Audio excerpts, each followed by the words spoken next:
I'm Dr. David Hill, and today we're going to talk about how to measure acid reflux disease. Now, what is acid reflux disease? This happens when gastric contents and acid from the stomach wash back up into the esophagus and cause discomfort. You may even get some of that up in the back of your throat. It may fall into the lungs and cause chronic wheezing, cough, or congestion. It may even cause scarring and, in worst case scenario, cancer within the esophagus. So this is a really serious condition. Now, some doctors will be interested in knowing, depending on how the condition presents, how bad it is. Usually this can be determined by history.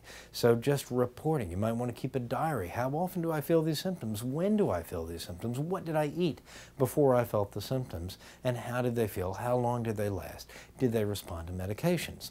In about 90% of the cases, a diagnosis of acid reflux can be made solely on the basis of history of the symptoms and B, response to an acid-relieving medication like Prilosec, a proton pump inhibitor, or ranitidine, Zantac, a type 2 antihistamine. However, in some cases, the reflux diagnosis is not completely clear, or the reflux is so severe the doctors want to know how bad it is and whether it's getting better. In this case, there are a couple of things that can be done. The most important is for a stomach specialist, a gastroenterologist, to look down the esophagus with a scope. There he or she will be able to see whether there are signs of scarring, whether there's ulceration in the esophagus from the acid, and whether, most importantly, there's a precancerous condition called Barrett's esophagus.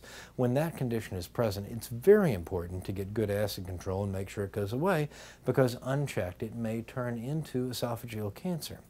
Now, there is an exciting new technology that's available to measure just how bad and how often the reflux occurs.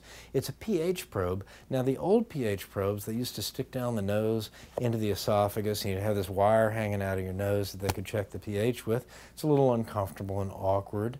However, the newer pH probes have a wireless transmitter and can be applied during endoscopy to the inside of the esophagus, where they can measure stomach acid and transmit that information to a receiver without having this thing hanging out of your nose. That's really quite convenient if you can get that. Now, there's a research tool called manometry that is used largely for institutional protocols, drug testing, and particularly tricky cases, but it doesn't have a lot of use in the outpatient setting for most people. So measuring acid reflux, mainly it's going to be a symptom count.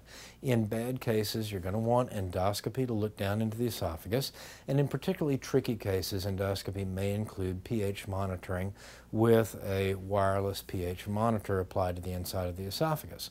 Talking about how to measure the severity of gastroesophageal reflux, I'm Dr. David Hill.